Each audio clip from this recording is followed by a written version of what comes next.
saya luncurkan program literasi digital nasional hari ini. Hari ini saya menghadiri acara launching modul literasi digital. Ini suatu hal yang penting untuk kita pelajari. Pengalaman yang membuat aku terbuka, pembelajaran-pembelajaran yang kalian tidak dapatkan selama kuliah ataupun sekolah.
Assalamualaikum warahmatullahi wabarakatuh. Salam sejahtera, Om Swastiastu, Namo Buddhaya, salam kebajikan. Sampurasun, selamat siang untuk warga-warga Jawa Barat.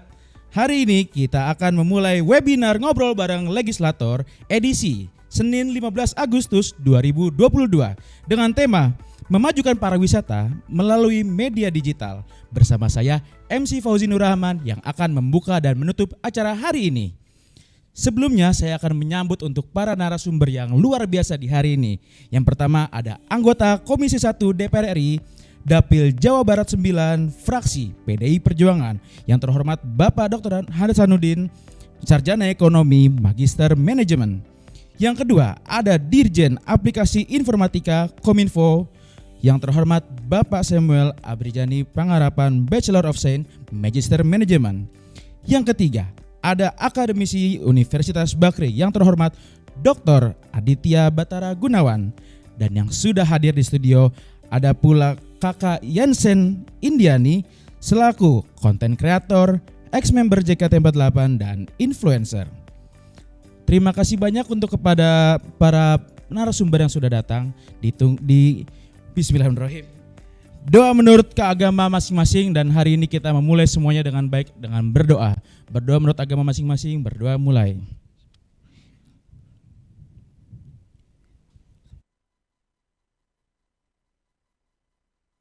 Oke, karena sudah berdoa, insya Allah semua akan baik-baik saja. Sebelumnya saya ingin menyapa partisipan di sini. Boleh dinyalakan dulu untuk video dan webcamnya. Oke, halo, selamat siang warga Sunda. Kumaha sadayana? Daramang. Oke, setelah ini acara akan saya serahkan kepada moderator Kakak Cindy Rosa. Tapi sebelumnya saya ingin mengingatkan akan ada door prize untuk 2-3 pertanyaan yang akan ditanyakan secara interaktif. Ya. Nah, sebelum melanjutkan ke Kakak Cindy Rosa sebagai moderator, kita akan dihibur dulu oleh BNB Project. Ya, sebelumnya saya akan menampilkan Zoom Rules untuk webinar ngobrol bareng legislator hari ini. Zoom Rules ya, silakan ditampilkan. Selamat datang di Ngobrol Bareng Legislator. Zoom Rules, fokus pada acara, ubah nama profil dengan format nama spasi kota, nyalakan selalu video webcam Anda, mute mikrofon Anda, link daftar hadir akan dibagikan, raise hand saat ingin bertanya. Sopan, Anda sopan, kami segan. Meriahkan acara dan saling menginspirasi. Mari kita tebarkan kebaikan. Selamat mengikuti webinar ini.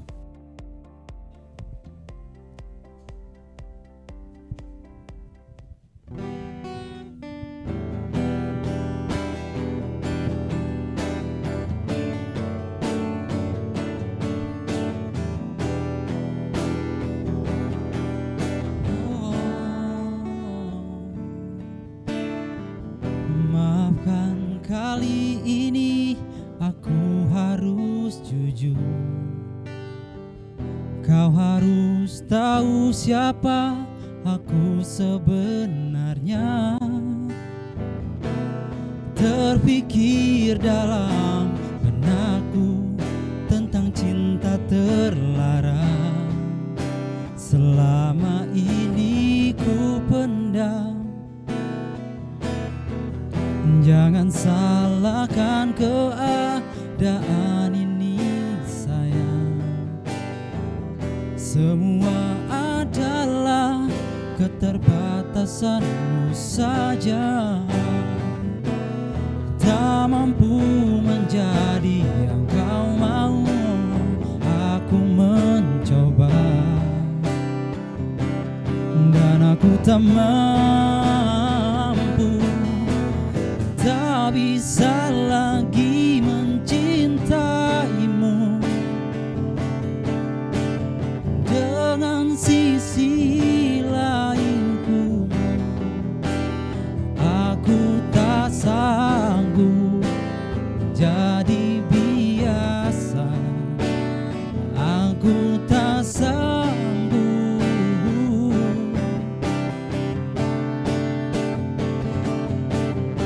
Tak ada satupun yang mungkin bisa terima kau seperti aku. Ku mohon jangan salahkan aku lagi. Ini aku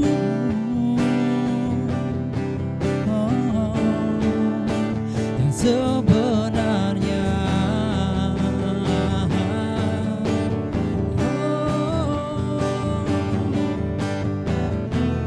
Tak mampu menjadi yang kau mau. Aku mencoba dan aku tak mampu.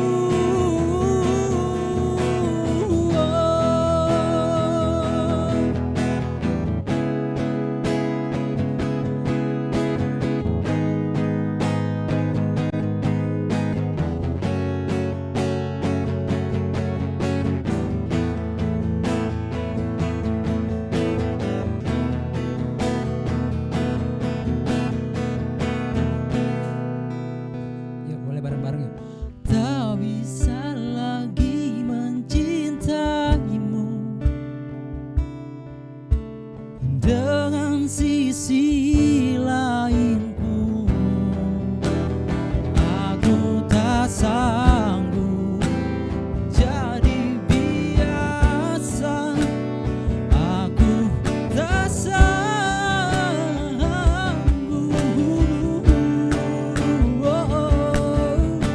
Tak ada satupun yang mungkin bisa terima kau seperti aku. Mohon jangan salahkan aku lagi. Ini aku.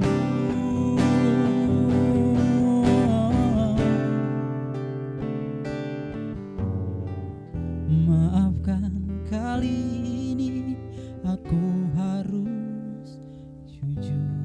Terima kasih.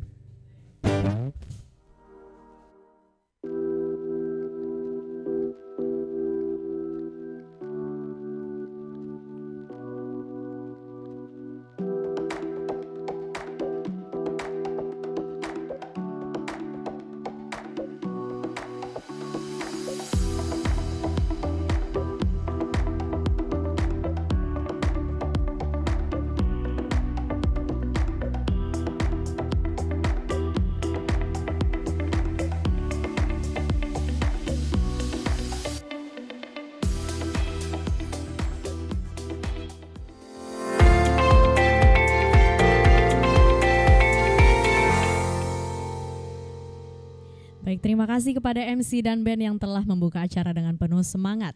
Assalamualaikum warahmatullahi wabarakatuh. Selamat sore dan salam sejahtera untuk kita semua. Senang sekali saya moderator Cindy Rosa dapat menjumpai teman-teman partisipan semuanya tentunya dalam acara webinar Ngobrol Bareng Legislator edisi Senin 15 Agustus tahun 2022 dengan tema Memajukan Pariwisata Melalui Media Digital. Saat ini saya ucapkan selamat siang dan selamat bergabung kepada para narasumber yang kami hormati. Yang pertama Bapak Samuel Abrijani Pangerepan, Bachelor of Science, Magister Management selaku Direktur Jenderal Aplikasi Informatika Kominfo. Selanjutnya yang terhormat Bapak Dr. Haji Hasanuddin, Sarjana Ekonomi Magister Manajemen selaku anggota Komisi 1 DPR RI Daerah Pemilihan Jawa Barat 9 fraksi PDI Perjuangan. Dan selanjutnya yang kami hormati Bapak Dr. Aditya Batara Gunawan selaku akademisi Universitas Bakri. Dan yang akan hadir secara langsung di studio yakni Kak Yansen Indiani selaku Content Creator, ex-member JKT48 dan selaku influencer. Teman-teman partisipan, sebelum kita melanjut ke acara selanjutnya, mari bersama kita berdiri tegak. Untuk itu kami memohon kepada seluruh teman-teman partisipan, bagi yang kameranya masih dinonaktifkan, mohon untuk segera diaktifkan. Dan kami mohon untuk berdiri tegak kepada seluruh narasumber dan juga partisipan karena kita akan segera menyanyikan lagu Indonesia Raya.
Seluruh partisipan dan narasumber dipersilakan untuk duduk kembali.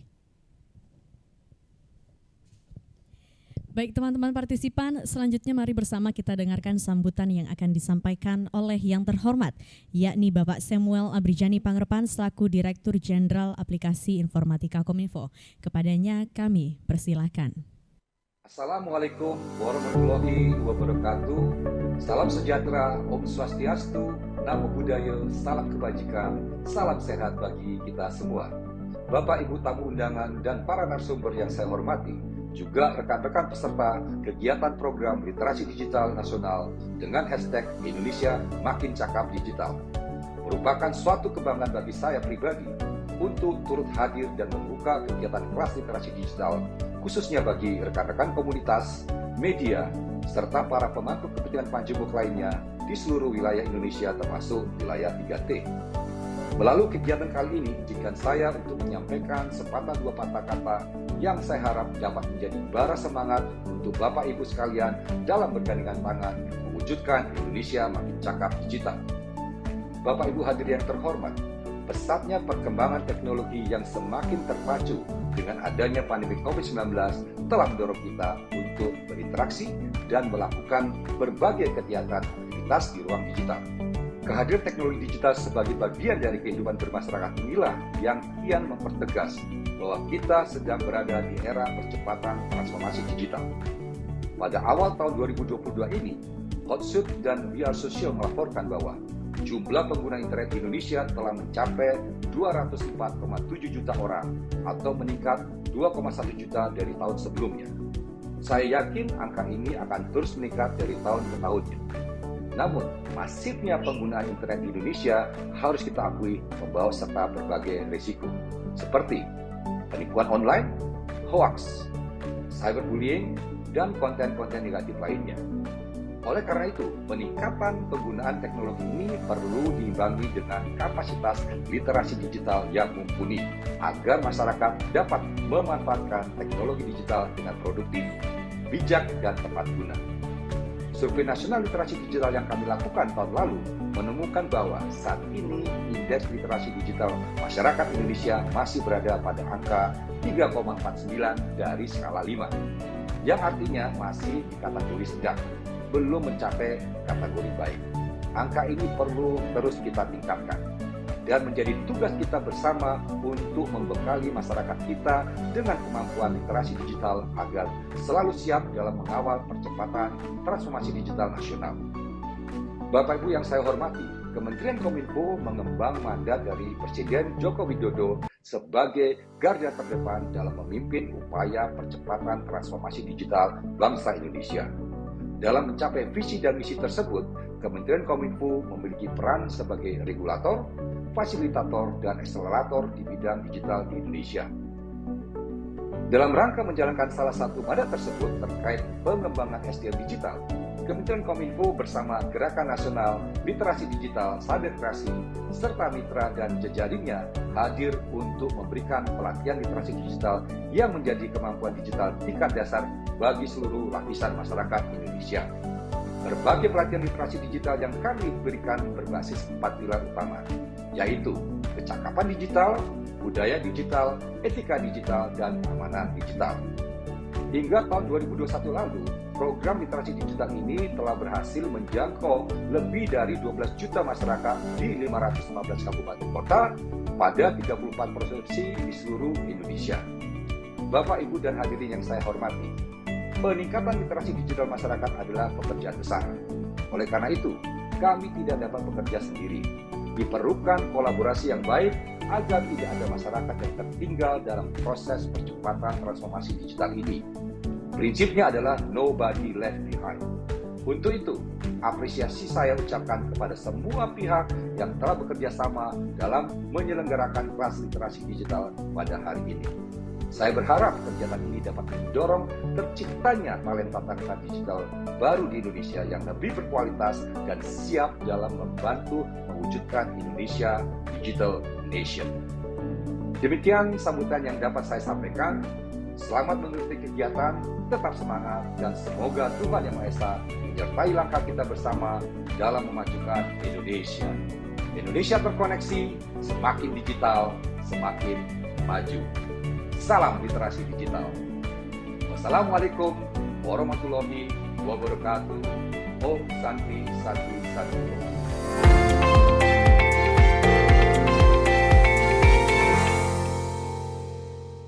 Kami ucapkan terima kasih kepada yang terhormat Bapak Samuel Abrijani Pangarepan selaku Direktur Jenderal Aplikasi Informatika Kominfo atas sambutan yang telah disampaikan. Semoga sambutan yang Bapak sampaikan dapat menjadi awal yang baik untuk acara kita pada siang hari ini. Baik teman-teman partisipan, melangkah ke acara selanjutnya, mari bersama kita saksikan pemaparan pengantar yang akan disampaikan oleh yang terhormat Bapak Dr. Haji Hasanuddin, Sarjana Ekonomi Magister Manajemen selaku anggota Komisi 1 DPR RI Daerah Pemilihan Jawa Barat 9 fraksi PDI Perjuangan. Silakan, kami persilakan kepada Bapak Dr. Haji Hasanuddin untuk menyampaikan pengantarnya. Assalamualaikum warahmatullahi wabarakatuh. Yang saya hormati Bapak Samuel Abrijani Pangarepan, Dirjen Aptika, Kementerian Komunikasi dan Informasi selaku keynote speaker. Yang saya hormati Dr. Aditya Batara Gunawan selaku narasumber. yang saya hormati moderator kita pada diskusi hari ini.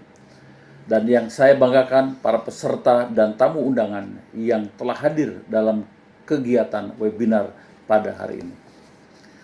Ibu, Bapak, dan saudara-saudara sekalian yang saya hormati, izinkan saya menyampaikan pandangan saya sebagai pembuka kegiatan webinar kita pada hari ini yang mengambil tema memajukan pariwisata melalui media digital.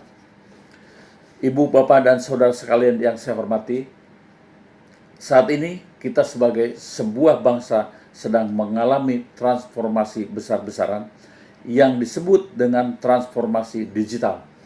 Transformasi ini dimungkinkan dengan perkembangan pengguna internet yang terus melesat. Secara umum, Indonesia merupakan negara dengan jumlah pengguna internet yang tergolong sangat besar di dunia. Pada tahun 2021 saja, menurut data Internet Watchdog, jumlah pengguna internet di tanah air mencapai kurang lebih 212,35 juta orang pengguna dari total populasi nasional sebanyak 276,3 juta jiwa. Artinya, penetrasi internet di Indonesia saat ini telah mencapai kurang lebih 76%. Tentunya angka ini sangat fantastis. Bapak dan Ibu sekalian yang saya banggakan, perkembangan internet dan transformasi digital telah menawarkan beragam kemudahan bagi kita selaku masyarakat untuk beraktivitas seperti komunikasi pribadi, transformasi daring, berbelanja, dan transaksi perbankan. Pada sektor pendidikan, pembelajaran secara virtual sudah menjadi hal yang lazim. Berbagai platform telah menjadi ruang-ruang kelas baru. Masyarakat Indonesia semakin terintegrasi dalam dunia digital. Bapak dan Ibu, serta hadirin sekalian, sektor pariwisata Indonesia saat ini tengah bangkit kembali setelah dihantam pandemi COVID-19 selama hampir 2 tahun. Berdasarkan laporan Badan Pusat Statistik atau BPS, jumlah kunjungan wisatawan mancanegara ke Indonesia mencapai 111.000 kunjungan per April 2022. Jumlah kunjungan Wisman ini naik tajam, hampir 500% dibandingkan dengan jumlah kunjungan pada April 2021. Keberadaan platform digital seperti website, Facebook, dan Instagram dalam hal ini dapat membantu dalam menyebarluaskan informasi dan promosi destinasi wisata Indonesia ke seluruh penjuru dunia serta secara praktis dan tepat. Harapan kita, pariwisata Indonesia gaungnya akan semakin mengglobal. Gaungnya akan semakin mengglobal, mendatangkan lebih banyak turis dan pada akhirnya berdampak positif pada kesejahteraan masyarakat sekitar destinasi wisata. Bapak dan Ibu, para peserta webinar yang saya banggakan, akhir kata saya ucapkan selamat menjalankan webinar pada hari ini. Terima kasih kepada moderator dan MC yang telah bersedia memandu acara hari ini. Semoga melalui webinar ini kita semua dapat mengembangkan pariwisata Indonesia melalui media digital yang ada dan tentunya dapat berkontribusi positif bagi kebermanfaatan era transportasi digital bagi seluruh masyarakat Indonesia. Terima kasih. Wassalamualaikum warahmatullahi wabarakatuh.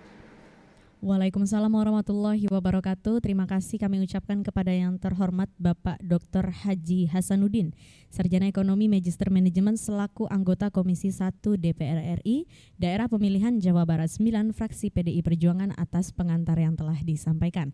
Namun sebelumnya mohon izin kepada seluruh narasumber Bapak Haji Hasanuddin dan juga Bapak Dr. Aditya dan juga Kak Yansen beserta seluruh partisipan. Kita akan mengambil foto bersama. Untuk itu kepada seluruh partisipan yang masih menonaktifkan kamera, kami mohon untuk segera aktifkan kamera dari awal hingga akhir acara.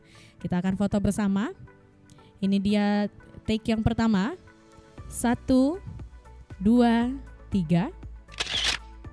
Take yang kedua, salam literasi. 1, 2, 3. Baik, ini dia take yang ketiga. 1, 2, 3.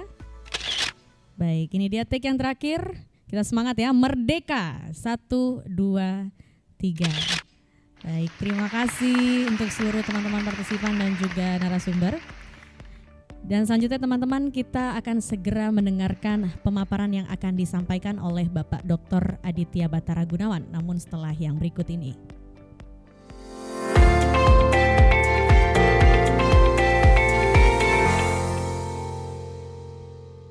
Baik teman-teman partisipan, langsung saja kita akan segera menyaksikan pemaparan yang akan disampaikan oleh Bapak Dr. Aditya Batara Gunawan selaku akademisi Universitas Bakri. Namun sebelumnya mari kita sapa terlebih dahulu kepada Bapak Dr. Aditya Batara Gunawan. Selamat siang Bapak Adit.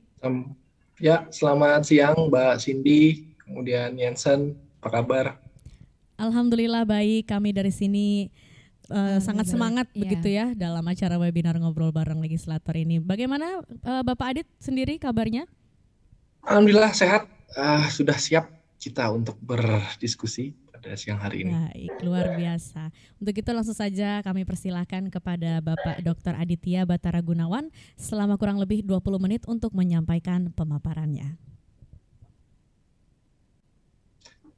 Oke, baik. Assalamualaikum warahmatullahi wabarakatuh. Selamat siang. Pertama-tama izinkan saya menyampaikan rasa hormat kepada Bapak Samuel Panggerapan, Dirjen Aptipa Menkominfo, kemudian juga kepada Bapak Dr. Hasanuddin, wakil rakyat kita di DPR RI, yang sudah membuka acara pada siang hari ini. Kemudian juga terima kasih kepada Ibu, Bapak, Saudara, serta teman-teman sekalian yang sudah meluangkan waktu untuk menghadiri kegiatan diskusi ya kita pada hari ini tentang pariwisata dan dunia digital, dua tema yang sangat menarik gitu ya. Izinkan saya untuk berbagi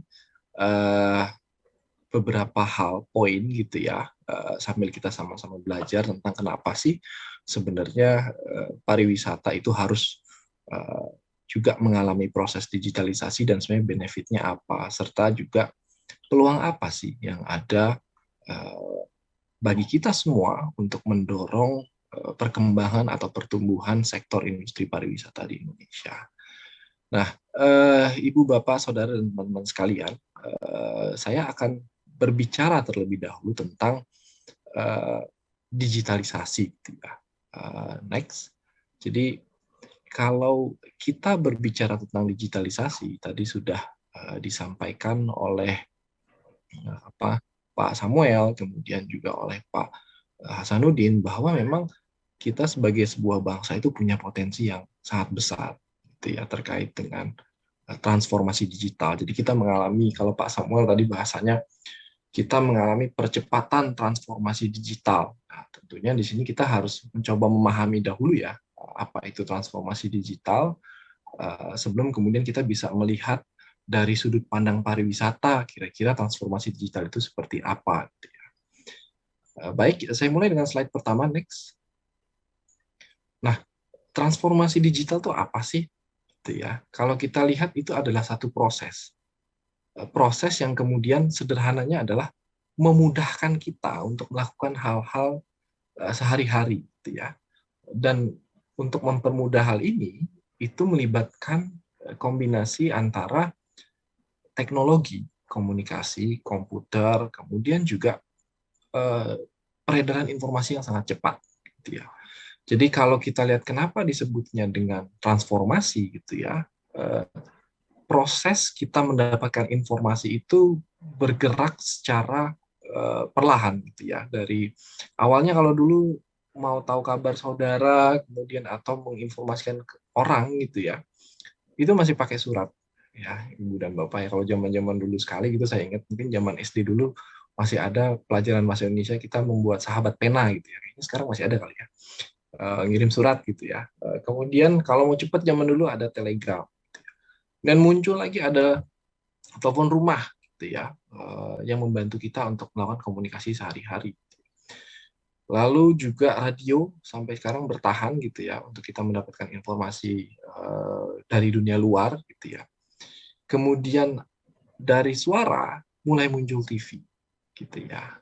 TV yang kemudian ada visualnya juga, dan hampir semua rumah sekarang udah punya TV ya. Sekarang bahkan Kemenkominfo itu mendorong peralihan dari TV analog ke digital. Ini udah dialihkan belum nih Ibu dan Bapak TV di rumahnya ke arah TV digital gitu ya.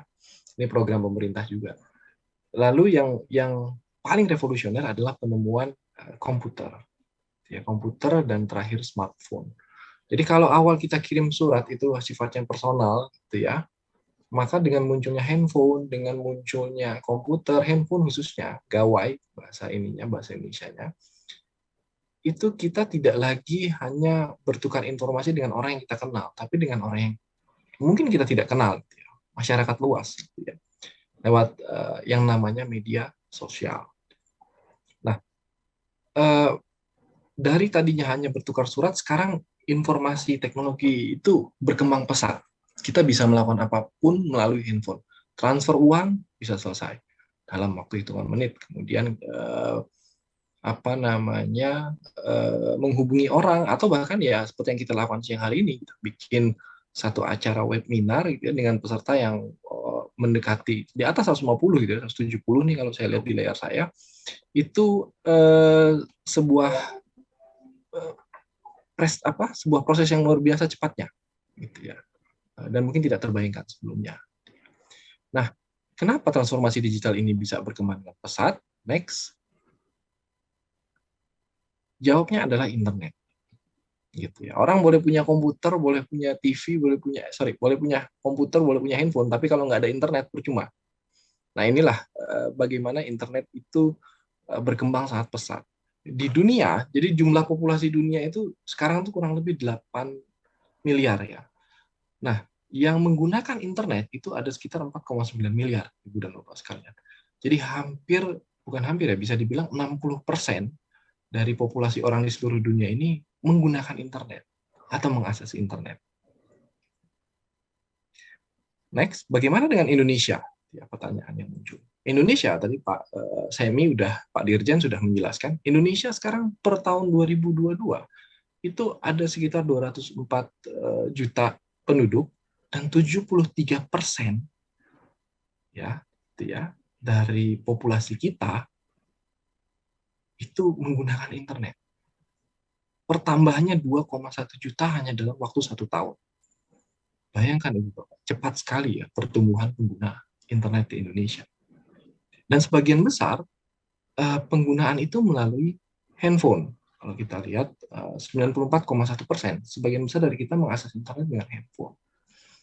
Dan kita menghabiskan dari 24 jam waktu kegiatan kita itu 8,5 jam di internet. Bayangkan, kalau tidur 7-8 jam, berarti ini waktu tidur kita, waktu internet itu hampir setara dengan waktu istirahat kita. Gitu ya. Begitu sangat tergantungnya kita dengan internet. Nah, next. Kemudian buat apa sih kita menggunakan internet di Indonesia? Survei internasional yang dilakukan terhadap para pengguna internet di Indonesia, sebagian besar itu 80% itu mencari informasi. Jadi kita membuka internet mencari informasi, mulai dari kalau anak sekolahan nyari tugas gitu ya, atau misalnya mencari penjelasan tentang rumus-rumus matematika. Kemudian kalau misalnya bapak-bapak nih yang hobi motor, cari misalnya mau memperbaiki motor gitu ya, rusaknya apa gitu ya, buka YouTube gitu ya. Jadi kita belajar mencari informasi melalui internet, dan sangat memudahkan dan sangat membantu dalam kehidupan sehari-hari kita. Dan kalau dilihat di sini, statistik yang paling kecil memang berbagi informasi ya, tidak banyak orang menggunakan internet di Indonesia untuk berbagi informasi gitu ya. Nah, ini harapannya nanti kalau tadi Pak Dirjen bilang masyarakat punya literasi digital, mungkin masyarakat Indonesia akan lebih banyak menggunakan internet untuk berbagi pendapat, berbagi informasi, ketimbang hanya mencari informasi. Perkembangan internet ini kemudian ditangkap, kemudian dievaluasi oleh pemerintah, gitu ya, dan kemudian diproyeksikan next bahwa kita sebagai sebuah bangsa harus menjadi bangsa digital. Nah, Indonesia sendiri melalui Kemenkominfo yang saya catat sudah merumuskan beberapa elemen ya untuk agar bangsa Indonesia ini menjadi bangsa digital Indonesia, gitu ya. Yang pertama adalah menciptakan pemerintahan digital dari sektor pemerintahan digital. Apa itu? Jadi mempersiapkan aturan hukumnya, gitu ya, regulasi, mulai dari penggunaan data, dan yang paling penting yang sekarang lagi ramai dibahas, pelindungan data pribadi kita ya, Ibu dan Bapak sekalian, gitu ya. Lalu juga kebijakannya seperti apa, siapa yang kemudian mengatur tata kelola data atau tata kelola informasi, siapa yang bisa menyensor, gitu ya, dalam konteks pengendalian misalnya. Jadi pemerintahan digital berbicara negara hadir dalam tata kelola digital di Indonesia. Kemudian sebagai sebuah masa digital, elemen berikut yang penting adalah masyarakat digital. Gitu. Jadi masyarakat digital merujuk kepada aktivisme masyarakat di dunia digital. Gitu ya. Jadi interaksi yang tadinya di kita bertemu, gitu ya, lebih banyak akan terjadi di dunia digital. Nah, pertanyaannya seberapa positifkah interaksi antar masyarakat di dunia digital? Dan ini upaya yang coba didorong lewat kebijakan Digital Nation Indonesia. Kemudian pengembangan aplikasi dan infrastruktur, gitu ya, aplikasi-aplikasi yang misalnya bermanfaat untuk masyarakat, baik itu aplikasi yang di pemerintahan dan juga infrastruktur. Karena begini, memang misalnya angka pengguna internet Indonesia besar, namun masih ada wilayah-wilayah, khususnya tadi Pak Semi bilang tentang wilayah 3T, gitu ya, itu perlu mendapatkan perhatian lebih banyak terkait akses internet. Dan yang terakhir, elemen berikutnya adalah ekonomi digital. Ekonomi digital berbicara tentang bagaimana kita punya SDM, talenta digital, gitu ya, yang melek digital dan bisa kemudian menggunakan atau memanfaatkan perkembangan teknologi digital saat ini untuk sebagai salah satu bentuk aktivitas ekonomi baru. Jadi kalau Ibu Bapak sering dengar ekonomi kreatif, nah itu juga lebih banyak dilaksanakan di sektor digital, gitu. Jadi sektor digital memang memberikan opportunity atau kesempatan yang luar biasa untuk anak-anak muda, gitu ya. Saya lihat di sini pesertanya muda-muda ya, untuk kemudian mengeksplorasi talentanya, mengeksplorasi ide-idenya, gitu ya, sehingga itu bernilai ekonomis bagi dirinya sendiri dan juga bagi masyarakat luas. Kemudian juga teknologi, gitu. Jadi Indonesia juga punya potensi yang luar biasa terkait teknologi digital, gitu ya. Jadi bagaimana kita memperkuat pengembangan aplikasi-aplikasi, gitu ya. Kemudian bagaimana nanti misalnya begitu 5G masuk, gitu ya, merata di Indonesia, apa sih yang bisa kita lakukan, gitu ya, terkait dengan sektor digital, sektor ekonomi digital, gitu ya. Nah, jadi pemerintahan digital, masyarakat digital, dan ekonomi digital. Nah, elemen terakhir inilah tentang ekonomi digital yang akan membawa kita kepada diskusi tentang potensi digitalisasi di sektor pariwisata. Sebelum masuk lebih detail, saya mau bahas dulu next tentang gimana sih kondisi pariwisata kita sekarang. Pariwisata kita benar-benar dihantam oleh pandemi COVID kemarin, Ibu dan Bapak. Mungkin beberapa di antara Ibu dan Bapak di sini atau teman-teman ada yang punya usaha terkait dengan pariwisata atau usaha di sekitar daerah pariwisata. Saya kan pasti sangat merasakan bagaimana pandemi itu menghentikan aktivitas kunjungan wisatawan, ya, tidak hanya mancanegara tapi domestik juga, gitu ya. Jadi benar-benar jeblok sekali angkanya. Nah, di sini saya coba menggambarkan bagaimana hantaman itu sangat keras, gitu ya. Kita lihat misalnya ini dari tahun 2020, gitu ya, di bulan Maret setelah pengumuman pasien +1 Indonesia yang infeksi COVID gitu ya, bulan berikutnya tidak lama angkanya turun drastis wisatawan mancanegara seiring dengan pengetatan atau lockdown atau PSBB dan kebijakan lainnya tentang pembatasan interaksi sosial. Dari 1,3 juta itu menurun drastis menjadi hanya sekitar 100 atau 150 ribuan gitu, 190 ribuan. Jadi angkanya yang hanya 10 atau 20% dari yang normal. Dan angka ini berlanjut hingga tahun 2021. Jadi kalau 2020 itu masih ketolong ada 4 juta wisatawan mancanegara. Kalau 2021 benar-benar 1,5. Jadi rata-rata 100 ribuan per bulan. Gitu ya. Ini pukulan yang sangat berat. Ya. Tidak hanya bagi Bali yang dikenal sebagai destinasi wisata utama Indonesia, tapi juga saya yakin bapak-bapak, ibu-ibu di sini, teman-teman di Jawa Barat yang misalnya bekerja di sektor yang dekat wilayah pariwisata juga mengalami goncangan hebat gitu ya pandemi kemarin. Nah, lantas sebenarnya apa sih yang bisa kita siasati dari kondisi pariwisata yang tengah menurun ini gitu ya. Ini hampir terjadi secara global gitu ya, tapi ada beberapa hal yang harus tetap kita coba agar pariwisata Indonesia bisa bangkit kembali. Nah, berikutnya. Jadi digitalisasi pariwisata itu perlu dipercepat, Ibu dan Bapak. Nah, ini meliputi apa aja sih percepatan ini? Saya coba tawarkan 3 hal. Pertama, kita misalnya sebagai mungkin di sini ada yang pelaku pariwisata yang sudah lama atau yang teman-teman mungkin ada mahasiswa atau teman-teman SMA yang niat ada objek wisata di dekat saya mau coba masuk ke sektor pariwisata. Ada 3 hal yang sebenarnya bisa kita sinergikan antara transformasi digital dengan sektor pariwisata.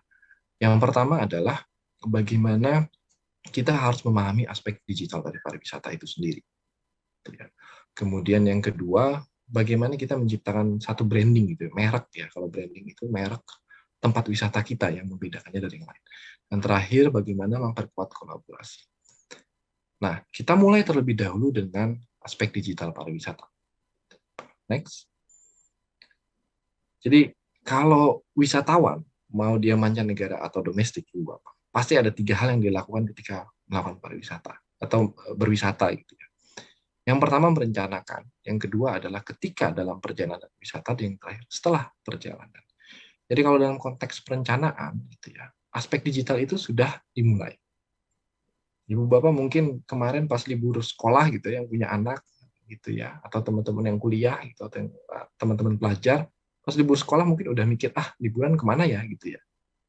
Apa yang dilakukan, mencarinya lewat mana? Lewat search engine gitu ya, mesin pencari entah Google atau kemudian mencari tiket murah atau kemudian ngecek Instagram. Biasanya kan cek Instagram nih, kira-kira mana nih selebgram tempat-tempat hidden, tempat-tempat tersembunyi yang bagus banget gitu ya pemandangannya. Nah, ini bagian dari perencanaan. Ya, orang belajar atau mencoba memahami tentang tempat wisata yang menjanjikan lewat platform digital. Saya nggak akan sebutkan mereknya gitu ya, tapi bisa cari tiket, sekarang bisa beli, gitu ya, akomodasi, semuanya bisa dilakukan oleh beberapa aplikasi yang ada. Gitu ya. Berikutnya adalah aspek digital itu muncul ketika orang melakukan perjalanan wisata. Ya. Orang akan coba ngeliat ketika saya sudah sampai di tempat wisata, apa sih objek wisata yang bisa saya datangi? Apa sih misalnya atraksi-atraksi menarik yang bisa saya lihat? Atau yang paling penting nih, makanan apa sih yang khas dari tempat wisata saya? Dan murah, dan gampang dijangkau. Nah, ini juga menggunakan teknologi atau aplikasi digital. Ya. Lagi-lagi misalnya kita pakai Google gitu ya, atau misalnya kita baca blog orang gitu ya tentang berwisata, atau lihat Instagram gitu ya, selebgram yang jalan ke wilayah wisata gitu, ternyata di sini nih ada tempat makan enak, murah dan asik juga pemandangannya gitu ya. Dan yang terakhir, Ibu dan Bapak, aspek digital itu terjadi bahkan setelah orang selesai melakukan perjalanan wisata. Sampai di rumah atau mungkin pas saat perjalanan ya, biasanya sampai di rumah itu kalau yang pakai Instagram tuh nggak berhenti-hentinya ngepost perjalanan liburan kemarin gitu, berseri-seri gitu ya biasanya. Jalan kemana lah gitu, kalau Jawa Barat Pengalengan atau ke Bandung atau misalnya ke daerah Sumedang, Majalengka gitu ya, ada curug apa yang menarik gitu ya di share gitu kan. Dan ini satu hal yang tidak kalah pentingnya gitu ya. Jadi bagaimana orang ketika sharing dia akan menunjukkan pengalamannya di tempat wisata tersebut dan bisa dilihat semua orang. Dan ini lagi-lagi dilakukan lewat platform digital. Jadi kalau kita lihat 3 elemen dari sebuah perjalanan wisata itu sekarang sudah didigitalisasi. Dan kita sebagai misalnya orang yang pelaku industri pariwisata atau misalnya yang mau masuk ke dunia pariwisata harus paham sekali soal ini. Potensi atau memahami di mana sih kira-kira saya yang punya usaha wisata atau pengen mempromosikan wisata bisa menggunakan platform digital untuk mendorong agar tempat objek wisata di tempat saya itu menjadi lebih menarik, lebih viral, gitu ya. Jadi bisa dilihat dari 3 perspektif. Nah, berikutnya adalah setelah kita paham tentang aspek digital, next, berikutnya, branding, merek, penting teman-teman dan ibu bapak semua. Jadi sebenarnya tempat kita ini nih ada apa sih? Apakah ada ekoturism kalau bahasa sering kita dengar gitu ya, turisme berwawasan lingkungan gitu ya, atau misalnya ada geoparknya gitu ya, kalau orang kan seringkali misalnya riding ke tempat-tempat yang kayak Ciltuh gitu misalnya di Jawa Barat gitu ya, riding ke sana gitu ya, touring bareng gitu ya, atau ekoturism seperti itu. Beberapa contoh dari ekoturism, ada pantai, ada gunung gitu ya. Kemudian juga misalnya ada situs bersejarah di sana gitu ya. Dan yang kemudian belum banyak diketahui orang. Nah, itu branding juga gitu bahwa misalnya percayalah banyak orang juga yang suka melakukan perjalanan wisata sejarah, Ibu dan Bapak gitu ya. Udah mulai tertarik sekarang. Dan yang pasti adalah makanan sama orangnya. Gitu ya. Orang kalau misalnya ke Jawa Barat ya pasti nyobainnya yang kebayang itu makanan Sunda. Ada sambalnya, ada lalapannya, lengkap, ada makanan-makanan lainnya yang sangat Sunda sekali. Dan juga terkesan dengan orang-orangnya, gitu ya. Jadi bagaimana nge-branding satu wilayah itu tidak hanya objek wisatanya, namun juga orang-orangnya, gitu ya. Kebiasaan orang-orangnya, adat istiadat, itu hal yang menarik untuk dijadikan satu branding. Next, berikutnya. Nah, hal terakhir adalah kolaborasi digital. Ya. Kalau dilihat di sini yang kiri itu, mungkin Ibu dan Bapak ingat beberapa bulan lalu kita mengadakan MotoGP ya. MotoGP, dan waktu itu banyak pembalap-pembalap internasional di sini, pasti banyak penggemar MotoGP yang kemudian men-sharing tentang Lombok. Gitu ya, Lombok yang selama ini orang pikir taunya hanya Bali aja, ternyata nggak jauh dari Bali itu ada Lombok yang bukan main indahnya. Nah ini satu bentuk kolaborasi, gitu ya. Dalam artian orang kalau suka tempatnya, dan ini juga bagian dari sharing tadi ya, dia akan sharing tempat itu. Ya. Bagaimana kemudian, wah kita juga bangga ya sebagai warga Indonesia, wah di-share nih salah satu wilayah Indonesia oleh pembalap MotoGP idola gitu kan, wah senang banget gitu ya. Tapi efek lainnya adalah orang akan makin tertarik dan mempelajari tentang wilayah tersebut. Misalnya Lombok, ada apa sih di Lombok? Orang-orang di luar internasional ngeliat, wah kayaknya seru nih kalau ke Lombok gitu ya, pemandangannya indah gitu ya, pantainya bersih gitu ya, dan juga kalau misalnya sampai event sekelas MotoGP bisa dilaksanakan di Lombok, berarti aspek akomodasi, akses, fasilitas dan segala macamnya sudah pasti bertaraf internasional, gitu ya. Dan orang akan, wisatawan mancanegara akan lebih tertarik untuk ke sana. Lalu hal yang kedua adalah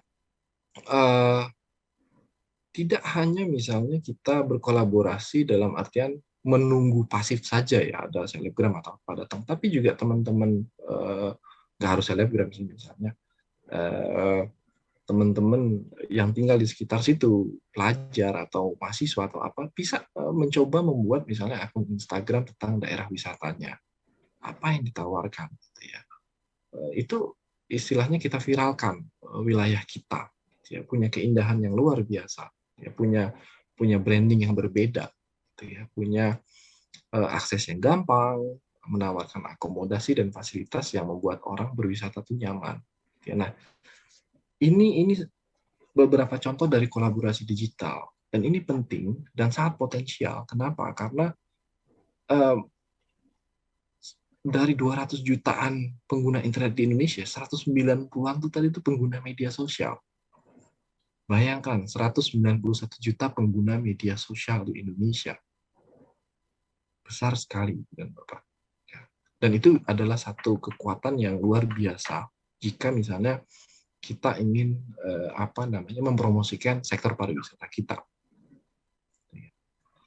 Nah, ini beberapa hal yang kemudian menurut saya penting bagi siapapun yang ingin masuk ke sektor pariwisata atau sedang merintis atau kemudian sudah menjalankan pariwisatanya, dan bagaimana kemudian memanfaatkan platform atau teknologi digital untuk mendukung aktivitas ekonomi atau industri pariwisatanya.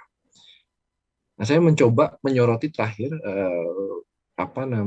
bagaimana sih kondisi pandemi itu sebenarnya menciptakan peluang. Seringkali orang melihatnya sebagai sebuah tantangan, ya, atau misalnya hambatan.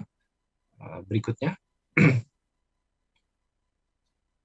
Jadi kalau ini anak-anak yang muda nih pasti tahu nih healing ya, dan ini fenomena global.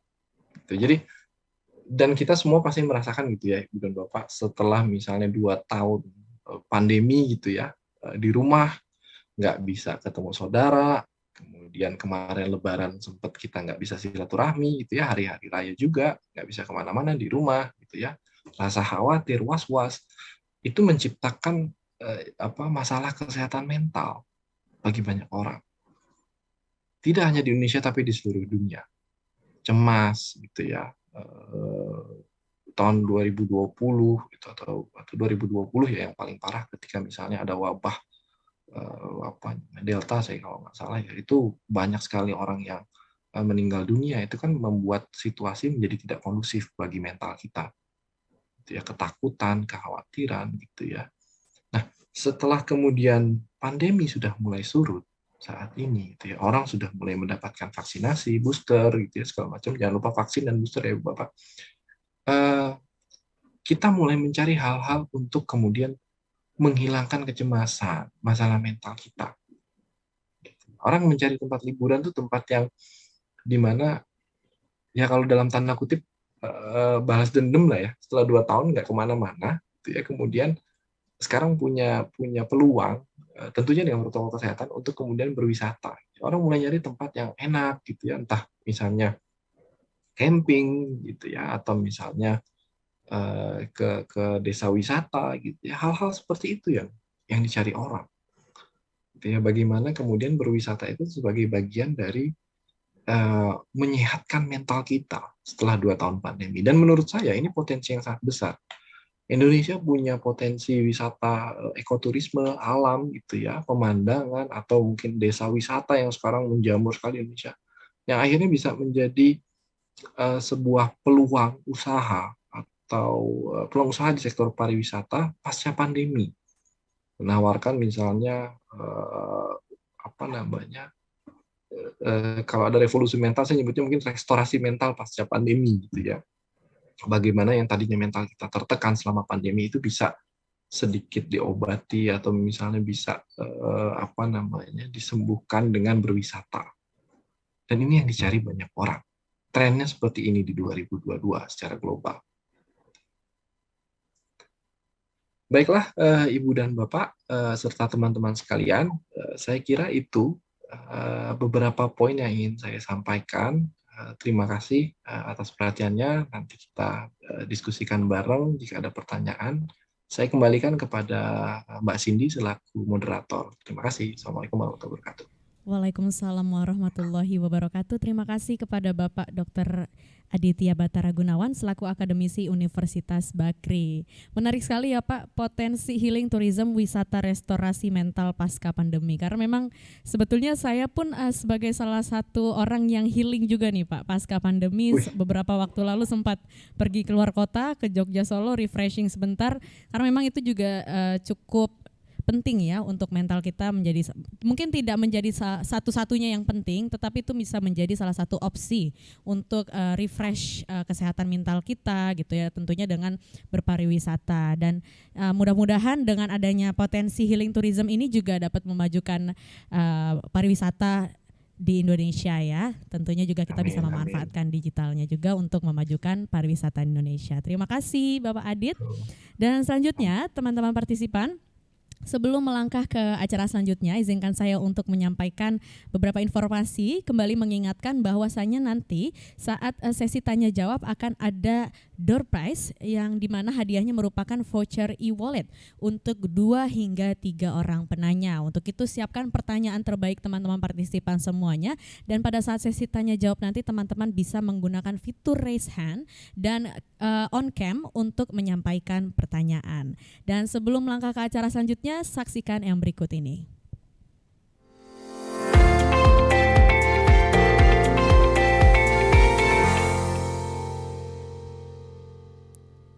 Baik teman-teman partisipan, seperti yang sudah saya sampaikan sebelumnya bahwasanya kita akan kedatangan salah satu narasumber, yakni Jansen Indiani selaku content creator, ex-member JKT48 yang dimana juga merupakan seorang influencer. Saat ini sudah hadir secara langsung di studio bersama saya.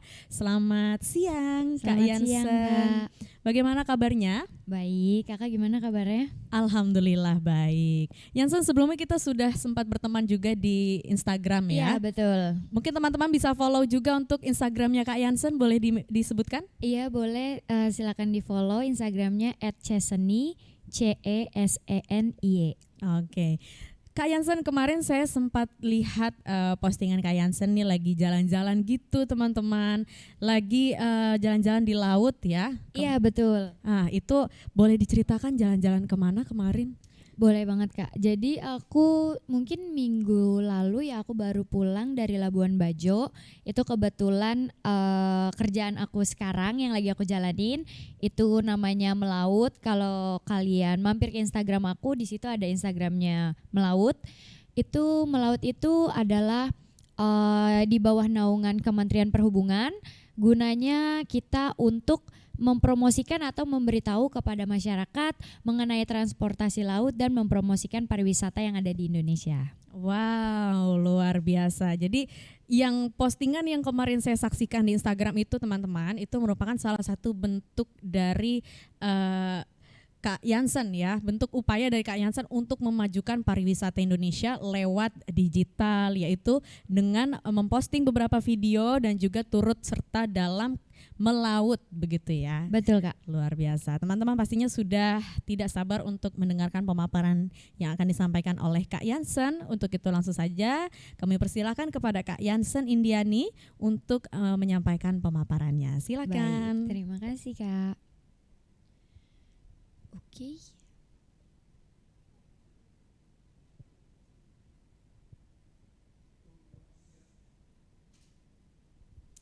Ya baik, di sini sebelumnya aku ingin berterima kasih untuk Bapak Hasanuddin dan Bapak Aditya atas penjelasannya tadi, sangat jelas banget dan mudah banget dipahami.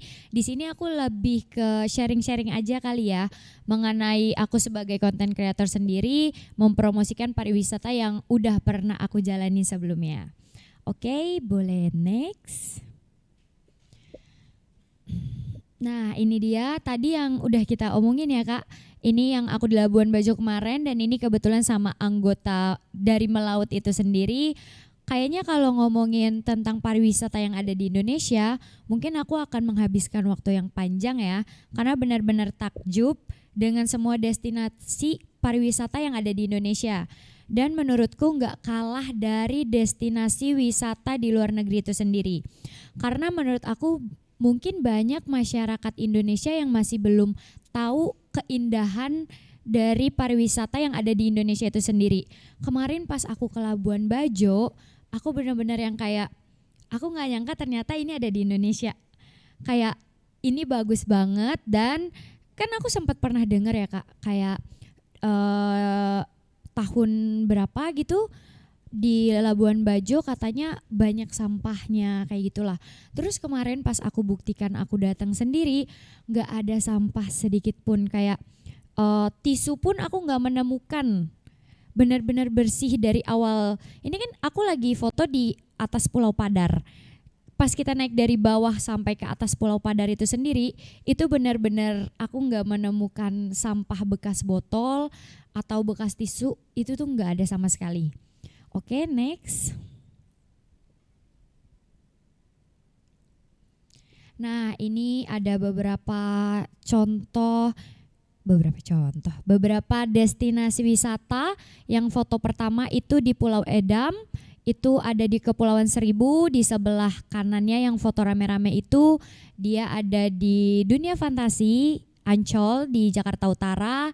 Dan di next Kak. Nah, yang di bawahnya yang pada pakai baju biru-biru itu kita lagi main air ya di daerah Sentul.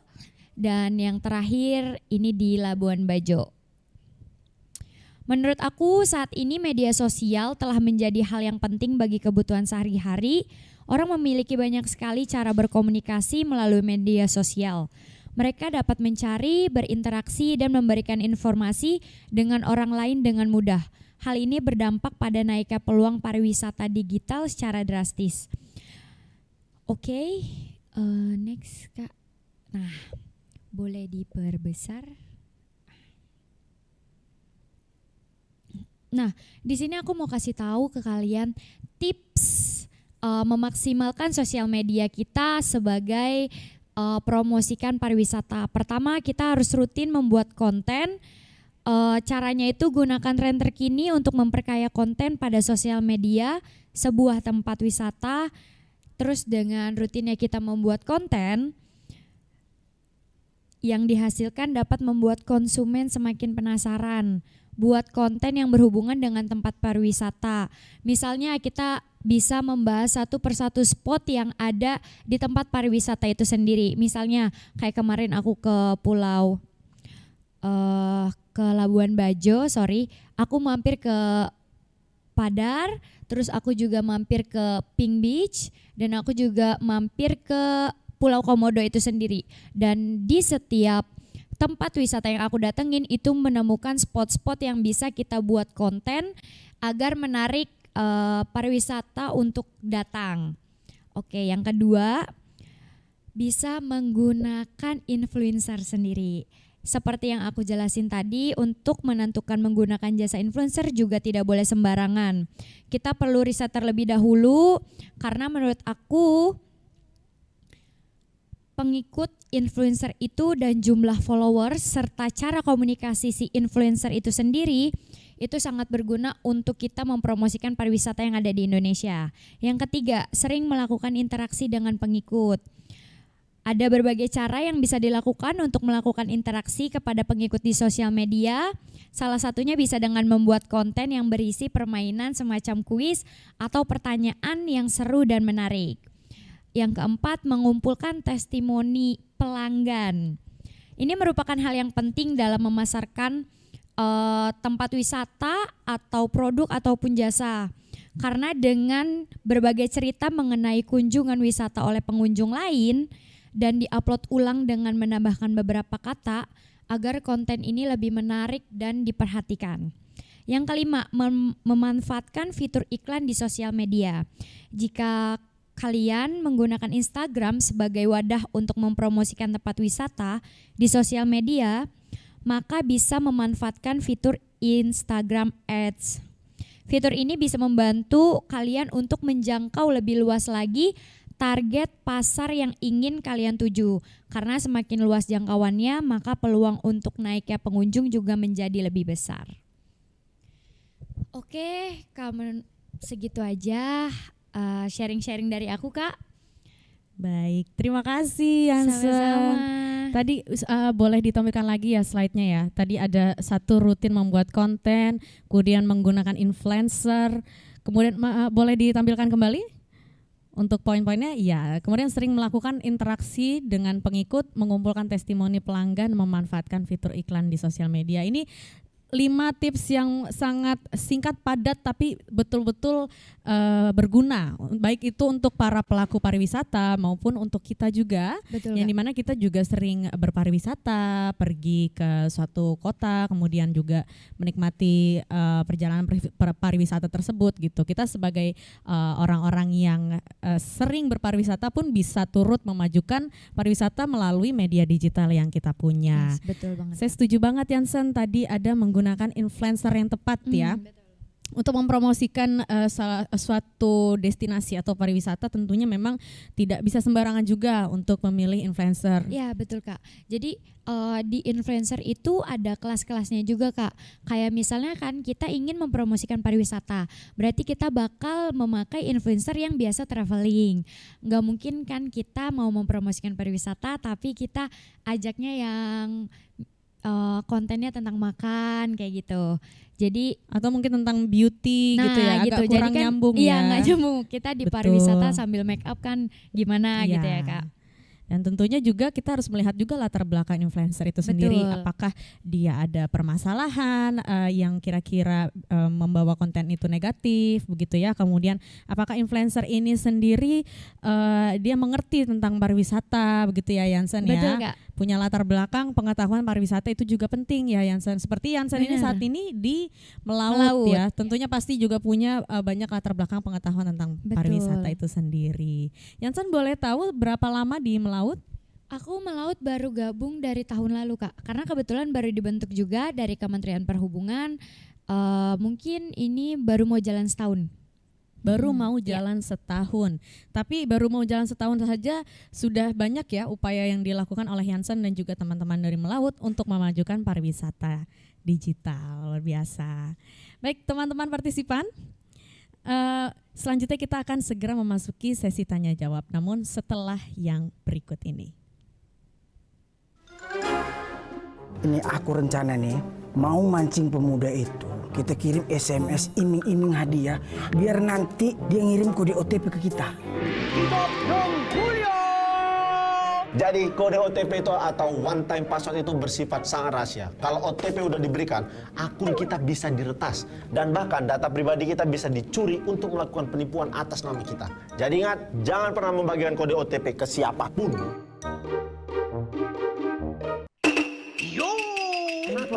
Kenapa belakangan ini kok suka panas ya? Panas kan? Kalian udah kena jebakan malware. Orang-orang yang suka ngeklik sembarangan macam kalian ini yang rawan kena malware. Kulit HP-nya tuh. Hidup yang mulia!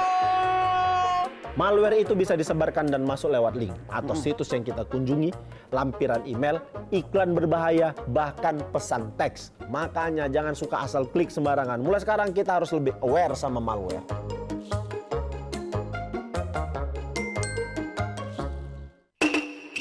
Panik nggak? Hah? Panik nggak? Panik lah! Masa enggak?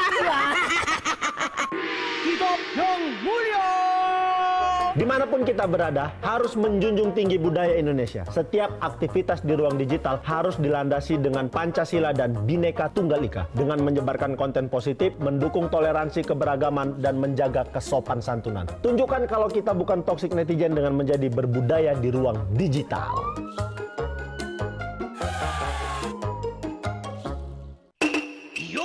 Coba lihat itu yang mulia.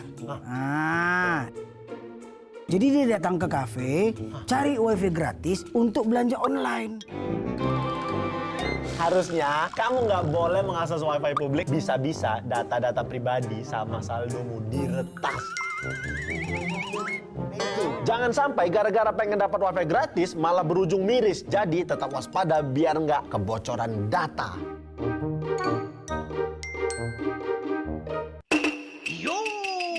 Diam-diam udah kukirim algojo ke sana untuk menghukum mereka-mereka yang melanggar etika. Dia itu etika komentar dalam sosial medianya buruk itu. Gak kenal tapi ngomongnya gak sopan. Dia suka nyebarin hoax. Tata krama yang harus dijaga saat bermedia sosial antara lain, jangan menyebarkan hoax, menghargai keberadaan orang lain, jangan kasar saat berkomentar, dan jangan memposting karya orang lain tanpa izin atau mencantumkan sumber.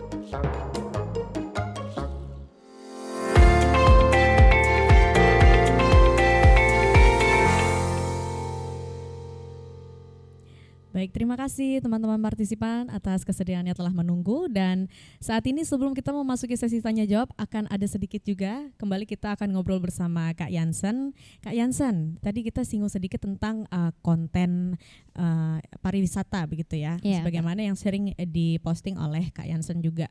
Boleh dong share tips apa aja sih yang kira-kira ini kalau misalnya posisinya adalah aku kan sebagai orang misalnya yang ingin memajukan pariwisata lewat media digital. Untuk aku pribadi atau mungkin juga teman-teman yang lainnya gitu ya, teman-teman partisipan, kalau kami ini mau mempromosikan pariwisata lewat media digital, ada nggak sih tips-tips yang dari Kak Jansen bisa sampaikan, misalnya apakah sinematiknya harus bagus atau bagaimana, karena kan memang Kak Jansen lebih sering membuat konten-konten tersebut, kira-kira bisa share tipsnya.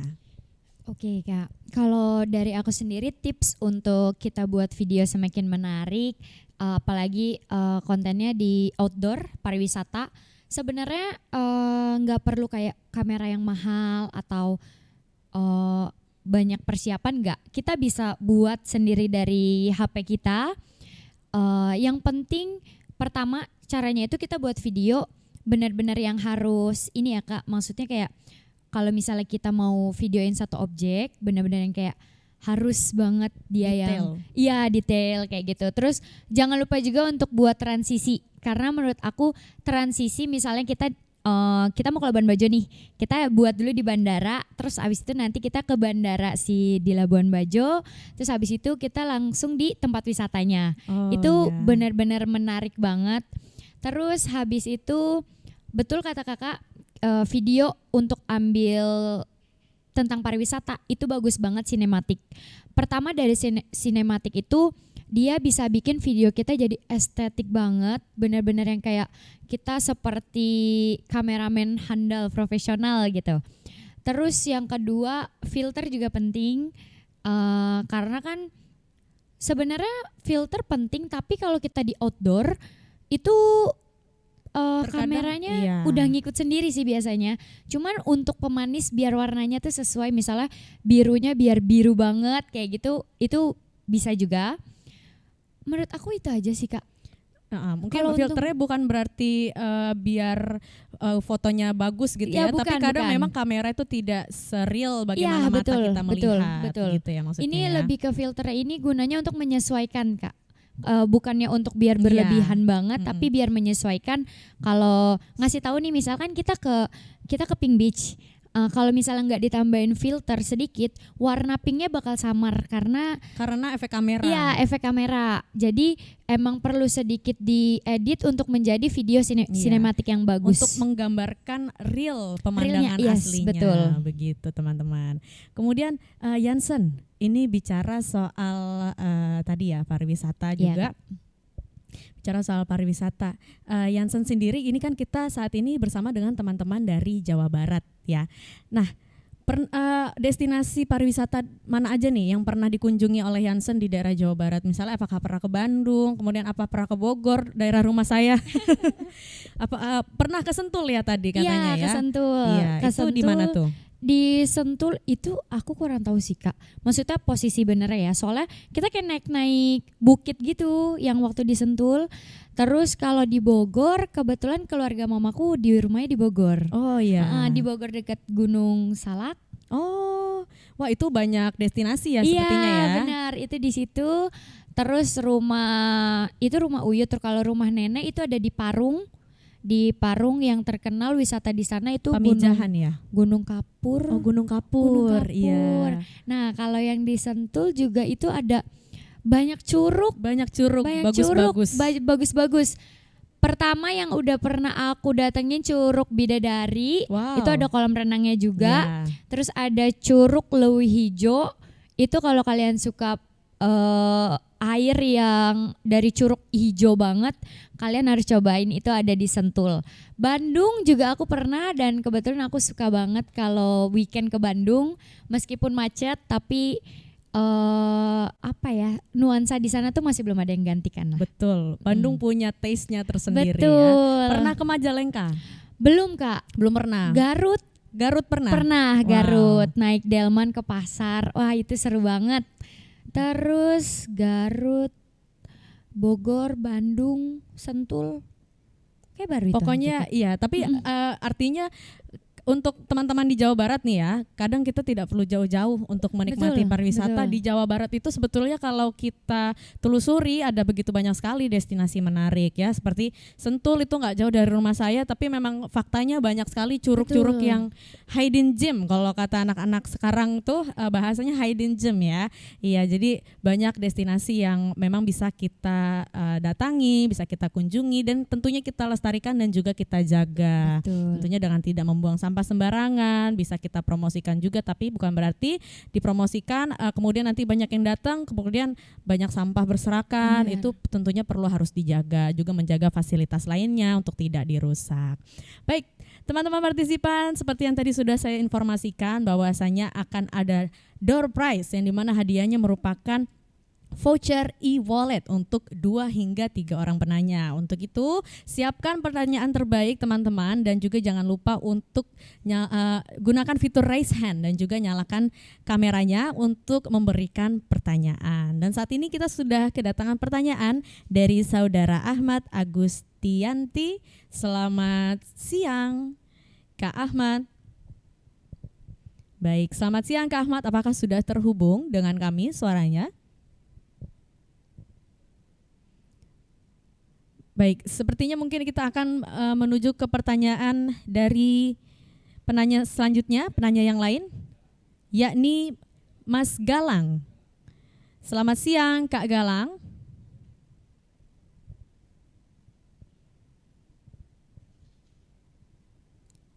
Selamat siang Kak Galang. Kak Seta, Kak Septa. Selanjutnya mungkin bisa ke Kak Septa. Kak Septa. Baik, selanjutnya ke pertanyaan dari penanya selanjutnya, yakni Kak Septa. Selamat siang.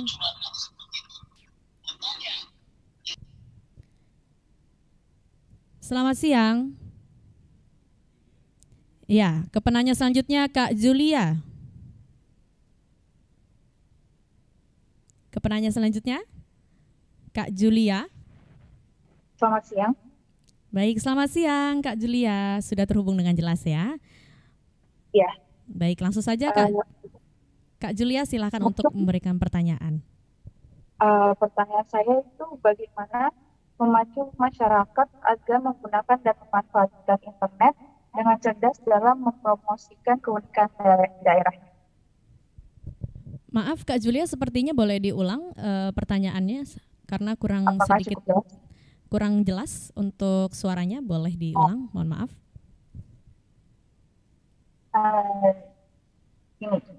Bagaimana memacu masyarakat agar menggunakan dan memanfaatkan internet dengan cerdas dalam mempromosikan keunikan daerahnya.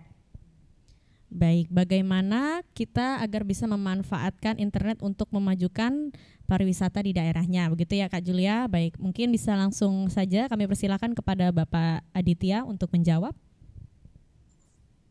Oke, ya.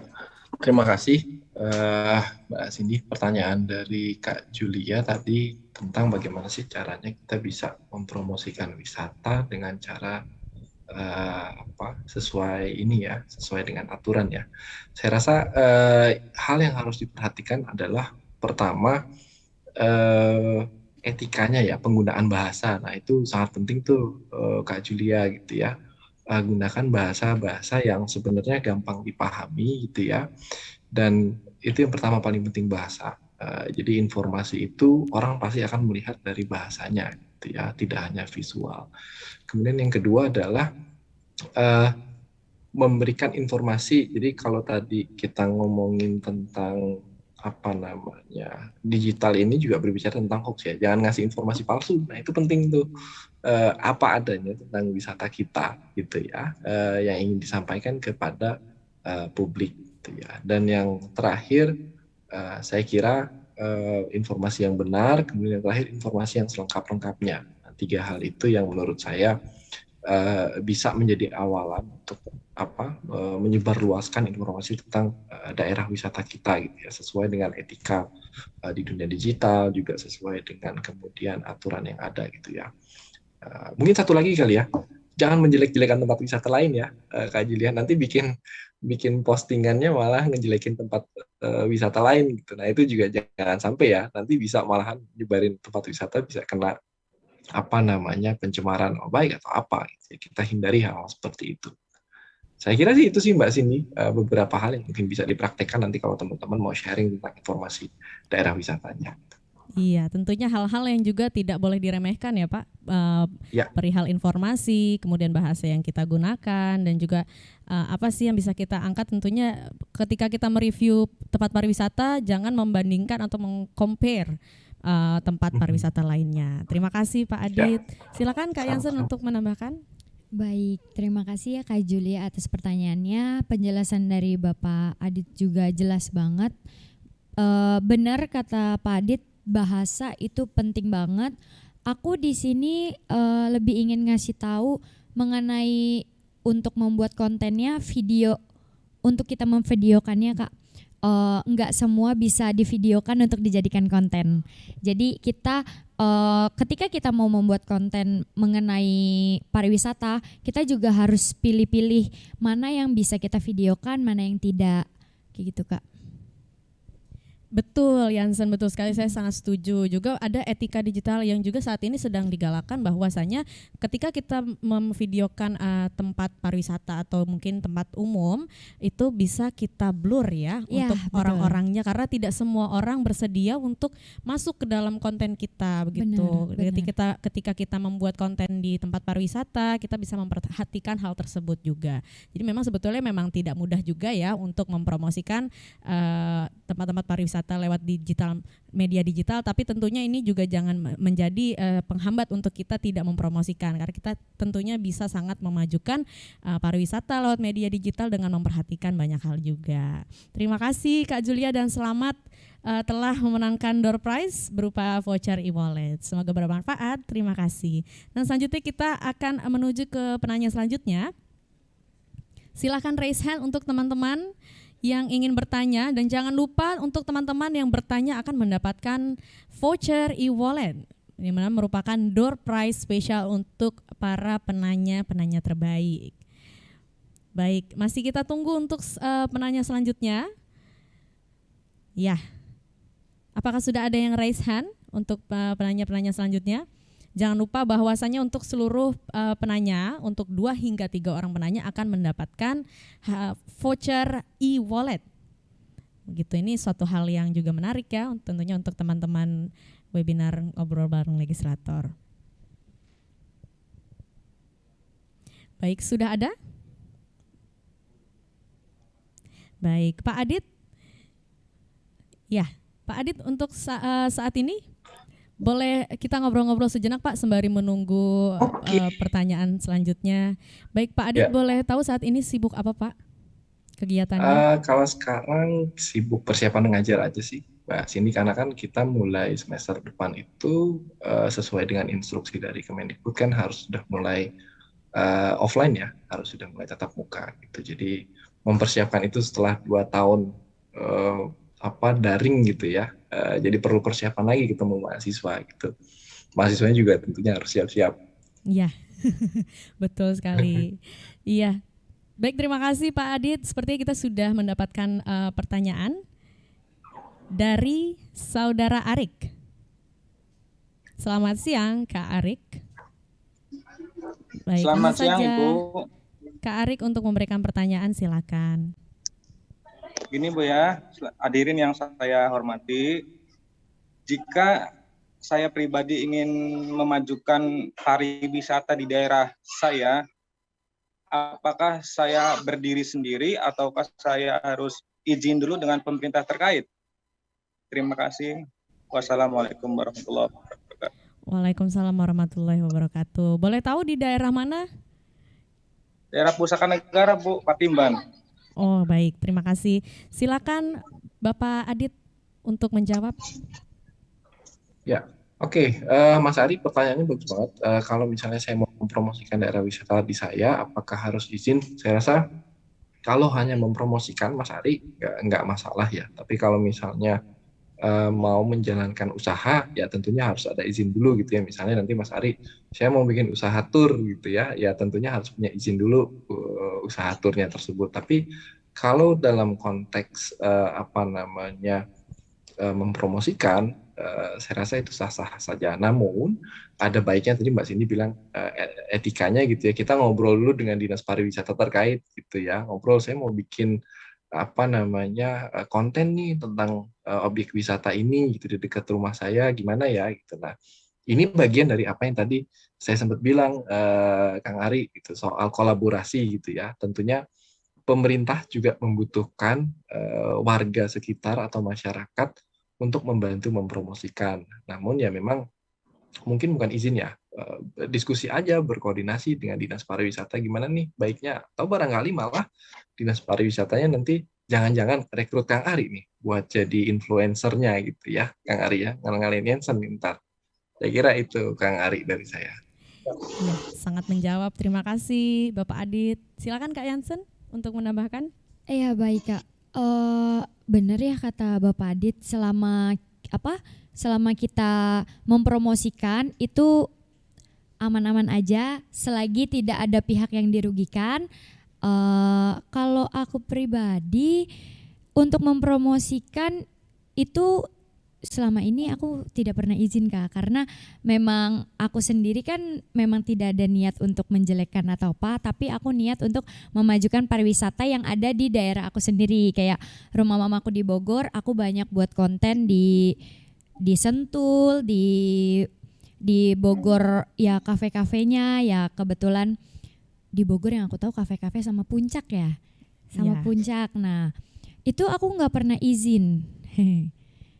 Baik, karena memang itu tentunya memberikan benefit juga Benar. untuk destinasinya. Selama kontennya masih positif dan tidak merugikan pihak lain, menurut aku aman-aman aja kok. Iya, dan tentunya destinasi juga tidak hanya pariwisata alam ya, tadi Betul. ada kuliner juga yang bisa juga dilestarikan oleh kita semua. Mungkin Kak Arik, sesuai pengalaman saya ya, saya sempat waktu itu ingin membuat konten di salah satu destinasi, dan saat itu saya bersama dengan tim videographer begitu, artinya membawa kamera yang memang sudah proper begitu ya, ada banyak kamera yang kami bawa, tapi ternyata saat sampai di sana ada biaya yang dimana itu merupakan biaya ketika kita membawa kamera SLR atau kamera yang memang proper untuk membuat video. Ada beberapa memang destinasi tempat yang memberikan aturan seperti itu, karena mungkin begini, karena tidak semua orang yang datang itu untuk membuat konten, misalnya untuk kebutuhan TV, liputan TV, atau mungkin misalnya untuk kebutuhan lainnya gitu ya, yang sifatnya memang diperlukan beberapa biaya, tapi artinya itu tidak menjadi penghambat kita untuk mempromosikan pariwisata itu sendiri. Artinya kita bisa memanfaatkan kecanggihan kamera HP yang saat ini juga semakin bagus begitu ya, tidak perlu menggunakan kamera seperti yang tadi Kak Jansen bilang, kita bisa memanfaatkan kamera handphone yang sering kita gunakan. Tinggal bagaimana kita meningkatkan juga kemampuan editing kita, editing video kita, begitu Kak Arik. Terima kasih atas pertanyaannya, semoga menjawab. Terima kasih juga untuk Kak Jansen dan Bapak Adit telah menjawab, dan selamat Kak Arik telah memenangkan door prize berupa voucher e-wallet, semoga bermanfaat. Terima kasih. Baik, selanjutnya kita sudah ada penanya yang ketiga, yakni Kakak Richel. Baik, Kak Richel boleh untuk diaktifkan kameranya. Silahkan diaktifkan kameranya. Baik, selamat siang Kak Richel. Silahkan untuk memberikan pertanyaannya. Baik, apakah suara saya bisa terdengar? Sudah terdengar. Terima kasih. Oke, baik. Terima kasih untuk kesempatannya. Jadi pertanyaan saya adalah, seberapa besar potensi dari destinasi pariwisata super prioritas yang disoroti dengan digitalisasi yang tepat selain Mandalika? Karena seperti yang kita mengetahui bahwa Mandalika menjadi terkenal karena salah satu faktornya yang terbesar adalah karena acara MotoGP ya yang waktu lalu. Namun apakah yang menjadi nasib dari DPSP yang lainnya? Sekian, terima kasih. Baik, terima kasih Kak Richel atas pertanyaannya. Silakan kepada Bapak Adit untuk menjawab. Oke. Kami persilakan. Richel, pertanyaannya menarik banget.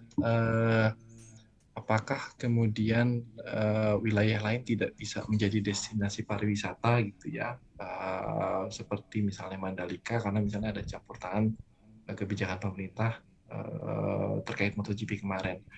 Kalau saya melihatnya gini, semua daerah punya potensi wisata ya, tentunya Indonesia ya dari Sabang sampai Merauke itu semuanya punya gitu ya. Dan digitalisasi sebenarnya memberikan peluang bagi kita untuk, tadi salah satu pilarnya adalah masyarakat digital. Jadi Indonesia Digital Nation adalah masyarakat digital. Nah, di dalam masyarakat digital ada namanya aktivisme digital. Sebenarnya untuk kemudian memperkuat, misalnya di tempatnya Kak Richel ada satu tempat wisata, Kak Richel pengen ngembangin destination branding. Nah, Kak Richel sendiri sama teman-teman tuh sekarang dengan digitalisasi ini dipermudah caranya gitu ya, untuk melakukan hal tersebut gitu ya. Bisa misalnya gini, tidak misalnya sekelas MotoGP, tapi bisa event-event lokal tuh asik banget sih menurut saya gitu loh. Mengembangkan dulu, mengenalkan wilayah di tempat Kak Richel lewat platform-platform digital gitu ya. Nah, artinya digitalisasi sebenarnya menyediakan ruang itu untuk masyarakat kita melakukan aktivitas digital, mempromosikan daerah wisatanya gitu ya, tanpa kemudian harus lagi-lagi menunggu misalnya dari pemerintah yang mendukung misalnya destination branding atau super destination gitu ya. Tapi kita sendiri bisa kok membuat itu gitu ya. Dan mungkin lama-kelamaan nanti kalau orang wisatawan mancanegara atau domestik banyak yang datang ke sana gitu ya dan melihat, wah nih potensial banget, barangkali pemerintah suatu saat akan melihat bahwa oh ini potensinya keren nih kalau misalnya dibikin event internasional, misalnya festival jazz kah, festival musik gitu ya, atau mungkin hal-hal lain yang ya kalau MotoGP kan harus bikin sirkuit ya, repot ya, tapi hal-hal yang kemudian bisa cepat diselenggarakan gitu ya dengan memanfaatkan objek wisata sekitar dengan cepat gitu. Kalau dari saya gitu sih Mbak Cindy responnya. Terima kasih Pak Adit, sangat menjawab. Silakan kepada Kak Jansen untuk menambahkan. Ya baik Kak, penjelasan Pak Adit lengkap banget ya, benar-benar yang takjub aku dengernya juga. Kalau aku di sini cara kita untuk memajukan pariwisata tanpa campur tangan pemerintah ya, kita bisa dari kitanya sendiri sih, cara kita menggunakan sosial media kita agar bisa menaikkan pariwisata yang kurang mungkin ya, kurang dilihat atau diperhatikan. Iya, kurang diperhatikan. Oh ya, dan juga kalau misalnya ada tempat pariwisata yang kalian ingin dipromosikan atau pengen orang lebih banyak tahu lagi, kalian bisa juga DM di Instagram Melaut atau DM di Instagramnya Pak Budi Karya untuk tempat wisata, karena nanti dari kita sendiri yang melaut bisa datang ke sana untuk lihat, untuk meninjau, dan bisa kita bantu untuk promosi. Wow, Gitu. ini luar biasa ya, melaut artinya bisa juga turut membantu beberapa destinasi yang mungkin kurang diperhatikan bagi halayak umum maupun dari pemerintah itu sendiri, tapi melaut ini juga turut berpartisipasi untuk mempromosikan, salah satunya dengan bisa mengirimkan direct message ke teman-teman di Instagram Melaut begitu. Iya, betul. Terima kasih Kak Richel, pertanyaannya luar biasa, dan selamat Kak Richel telah memenangkan voucher e-wallet. Semoga bermanfaat. Baik, terima kasih. Ya, teman-teman partisipan, saat ini kita akan segera mendengarkan closing statement kepada para narasumber. Kami persilahkan untuk memberikan closing statement sebelum menutup acara, dan kami persilahkan kepada Pak Adit untuk memberikan closing statementnya. Oke, ya, makasih Mbak Cindy. Jadi dari pertanyaan-pertanyaan, kemudian tadi Jensen ngomong gitu ya, membahas tentang tips and trick soal gimana sih memviralkan daerah wisata, potensi wisata. Saya punya closing statement, saya optimis gitu ya, bahwa Indonesia itu, anak muda Indonesia khususnya ya, seperti Jensen dan beberapa teman yang ada di sini gitu ya, itu bisa mendorong pariwisata kita lewat platform digital agar lebih dinamis lagi, lebih hidup lagi. Dan saya rasa optimisme ini sangat beralasan gitu ya. Mungkin setelah webinar ini di antara Ibu dan Bapak teman-teman semua akhirnya terinspirasi gitu ya. Saya mau kayak Jensen gitu ya, misalnya ada laut gitu ya, pengen bikin komunitas apa gitu, jalan-jalan laut gitu di sekitarnya, atau misalnya komunitas jalan-jalan gunung gitu ya, atau wisata curug gitu ya. Kalau Jawa Barat kan terkenal dengan curug-curugnya yang indah-indah gitu ya. Jadi saya sangat optimis sekali gitu ya, dari diskusi kita tadi bahwa Indonesia bisa mendorong pariwisatanya lewat platform digital, dan kita tidak kekurangan orang, tidak kekurangan potensi gitu ya. Dan saya sangat percaya bahwa pariwisata kita bisa bangkit tentunya dengan dukungan dari teman-teman semua di sektor digital. Itu aja dari saya. Saya kembali ke Mbak Cindy. Terima kasih Pak Adit, closing statement-nya. Semoga bermanfaat untuk kita semua. Silakan kepada Kak Jensen untuk memberikan closing statement-nya.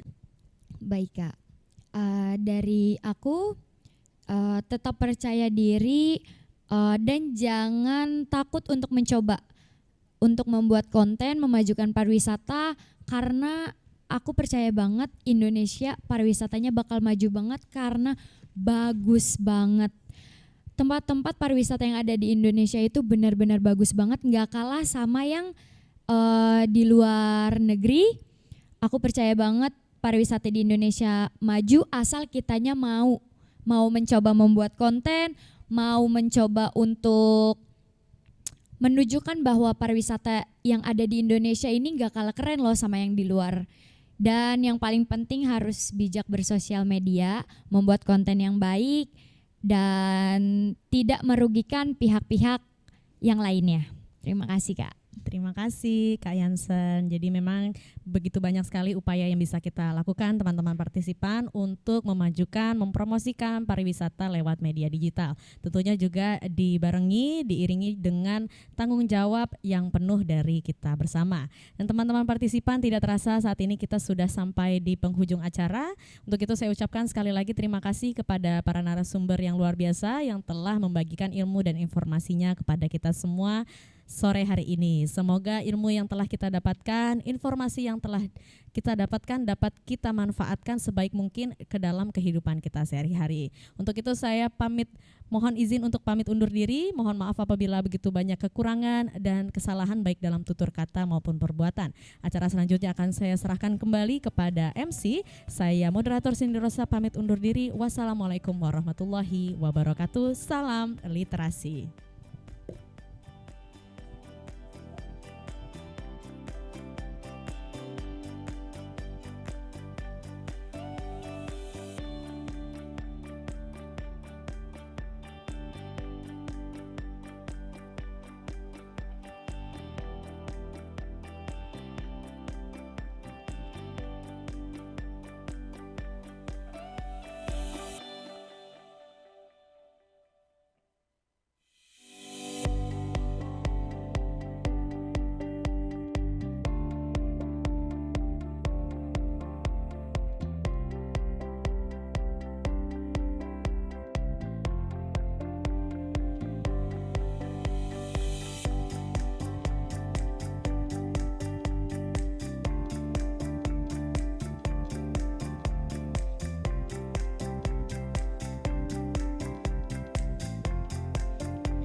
Yeay, akhirnya acara ini selesai sudah. Ya, saya ingin mengucapkan terima kasih untuk para pembicara di sini yang sangat luar biasa. Di antaranya ada Bapak Dr. Haji Hasanuddin, Sarjana Ekonomi, Magister Manajemen selaku anggota Komisi 1 DPR RI Dapil Jawa Barat 9 fraksi PD Perjuangan.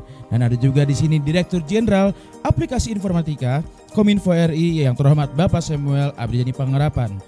Dan yang ketiga ada juga Bapak Dr. Aditya Batara Gunawan selaku akademisi Universitas Bakri, dan ada di studio ini Kakak Yensen Indiani selaku konten kreator, ex-member JKT48 dan influencer. Ya, dengan berakhirnya acara ini, saya akan menutup acara webinar pada sore hari ini, dan acara ini akan kita tutup oleh penampilan band dari BNB Project. Oke, BNB Project sudah siap? Siap. Akan membawakan 2 lagu untuk para peserta. Oke, peserta boleh menyalakan videonya biar bisa menikmati lagu-lagu yang akan diberikan oleh BNB Project. Saya MC Fauzi Rahman pamit undur diri. Sampai bertemu di hari-hari berikutnya. Assalamualaikum warahmatullahi wabarakatuh. Saya persilakan BNB Project.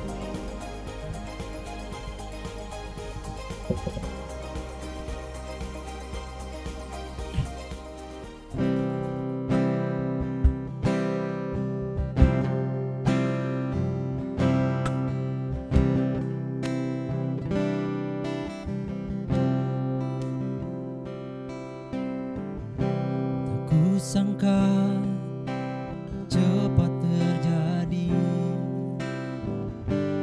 kisah cinta yang suci ini.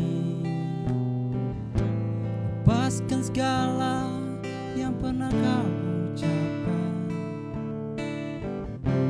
Sekian lama kita berdua, tak kusangka begitu cepat berlalu. Untuk mencari kesombongan diri,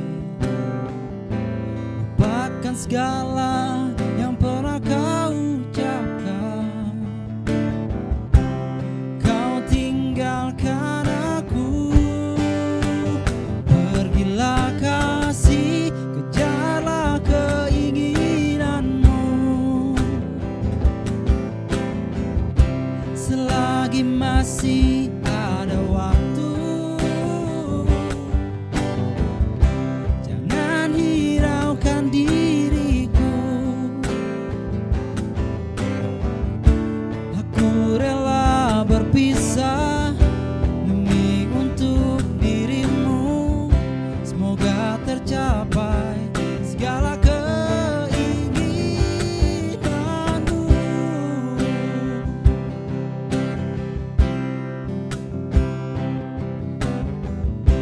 Tak kusangka begitu cepat berlalu. Untuk mencari kesombongan diri, lupakan segala yang pernah kau ucapkan. Kau tinggalkan aku, pergilah kasih, kejarlah keinginanmu. Selagi masih ada waktu, jangan hiraukan diriku. Aku rela berpisah demi untuk dirimu. Semoga tercapai segala keinginanmu.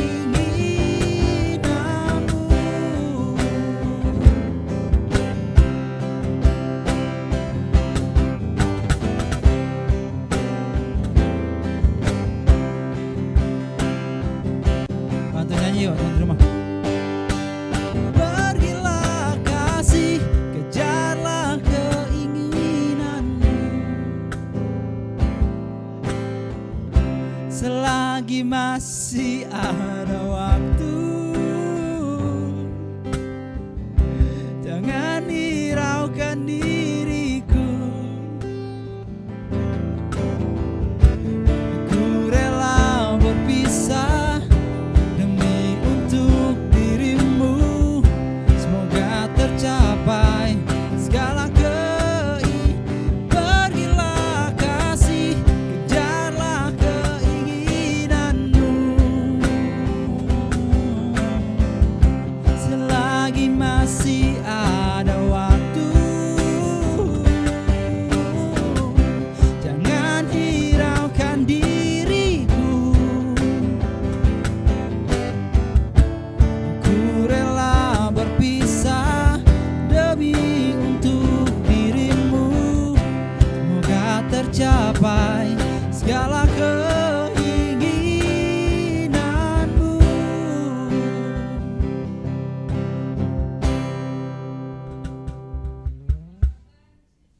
menghanyutkan hatiku.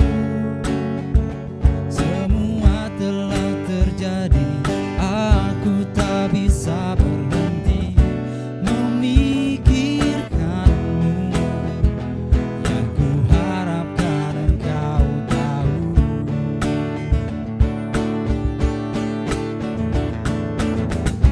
Kau yang ku inginkan, meski tak ku ungkapkan. Kau yang ku bayangkan, yang selalu ku impikan. Aku jatuh cinta tentang kepadamu. Ku jatuh cinta, I am falling in love, I'm falling in love with you.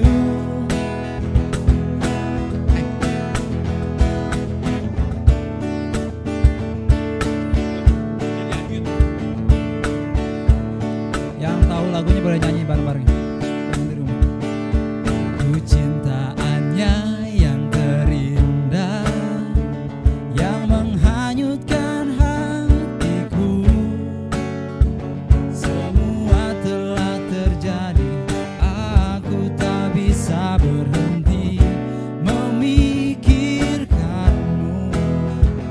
Dan ku harapkan engkau tahu.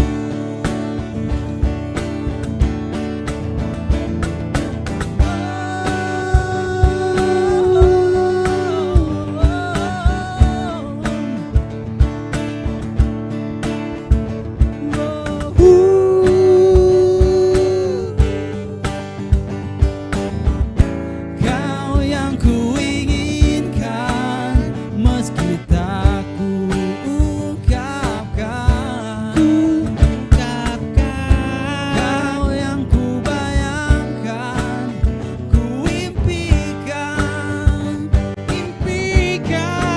Aku jatuh cinta, ku jatuh cinta, cinta kepadamu. Ku jatuh cinta, I am falling in love, I'm falling in love with you. Yuk, sekali lagi yuk.